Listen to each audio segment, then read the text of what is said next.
Okay, pattern number 2 of the 5 patterns of chronicity. Now this is the great big what if question.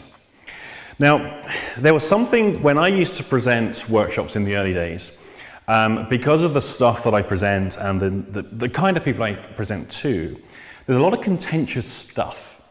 The very nature of psychology and therapy generally is that every therapist has their own idea of the best way of working with people, which usually mismatches everyone else's idea of the best way of working with people. Or they have their school of psychotherapy they're loyal to, or the trainer that they're loyal to, and everyone else is wrong and we are the best ones.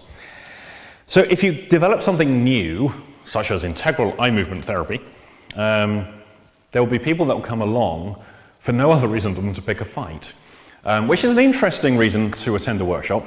But of course it gives me great quality of interaction with the group, because obviously in working with clients, sometimes we're going to be working with areas that are contentious, they're difficult to deal with. So the great big what if question looks like this. You present a generalization. For example, you say things like, most people can be helped with anxiety if they throw a juggling ball hand to hand. Very simple little thing. The great big what if question looks like this. Yes, but what if the person hasn't got any arms? So, and it's the great big what if question because it looks like this. I can give you 10,000, 100,000 examples of when something is incredibly useful. Obviously that will take a long time to do, but just to say, we'll generalize something and say, yeah, okay, 10,000 people have found this useful. What's going to happen is the person who's going to disagree with you will find a what if, they will find a counterexample that may never happen in the world. It may never have happened, but it's a hypothetical. And their one counterexample will demolish your generalization and the argument that you're presenting. Here is my favorite ever. This was in a metaphors workshop. It was one of the early days experimental workshops, and I was still developing the material and testing stuff out. I had quite a small group, bright people, very clever bunch of people, which is very useful to me because they ask questions and challenge in things that I wouldn't normally think about.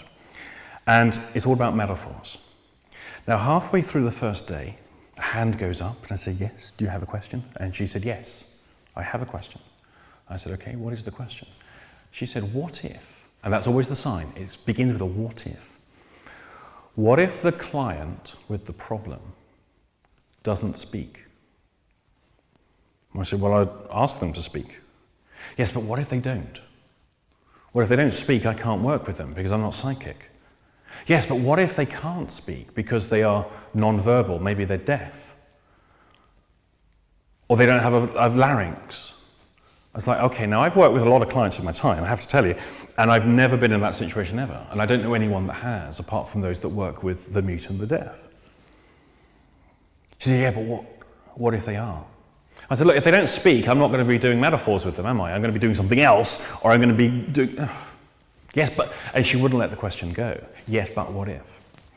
So the yes, but what if question takes the form of, I have a counterexample to your generalization. And I can watch people in training scenarios, and in client sessions too, struggling to think of a counterexample that they can come up with to disagree with one of the generalizations I've made. Now, if you want to see this in action, do any presentations, just speak in gross generalizations and watch what happens. You'll start to get what-if questions start emerging quite quickly. The easiest way to do this is just simply be opinionated, like I do. If you do opinionation in any group of people, people start generating counterexamples. It is a sign that their beliefs have been challenged or violated. You've tripped over their belief. So now what they're going to do is restore the balance, restore homeostasis by correcting you with something. Now recently I've started asking people, okay, so you're asking a what if question. Is that a real example that you're thinking of, or is it something you've just made up? Interestingly, I have yet to hear anyone tell me it's a real example. It's always something they've just made up. In which case I invite them to stick with the stuff that's really happening in the world rather than stuff that's not happening, and keep it relevant to what we're doing here. Here was another what if question. This is brilliant. So this is another metaphors workshop. And a hand goes up. I go, okay, you have a question? She says, yeah, I have a question. All right, so what's the question? What if the problem is prenatal? Wait, what? What if the problem is prenatal and occurs in utero? I said, I'm sorry? Well, it is prenatal and occurs in utero. I said, okay, I hear the words, I just don't understand what they mean in the context in which you're using them. If it's prenatal and in utero, what do you mean by that? Well, if it's in utero, now I'm thinking, is she talking about that album? There was a seat. Oh, no. So what are you talking about? She says, well, if the trauma happens when the baby's in the womb. I said, does that happen? She said, it does. I said, has it ever happened for me? She said, I don't know. And I said, it hasn't. So I don't know what I would do. Well, what would you do? I don't know.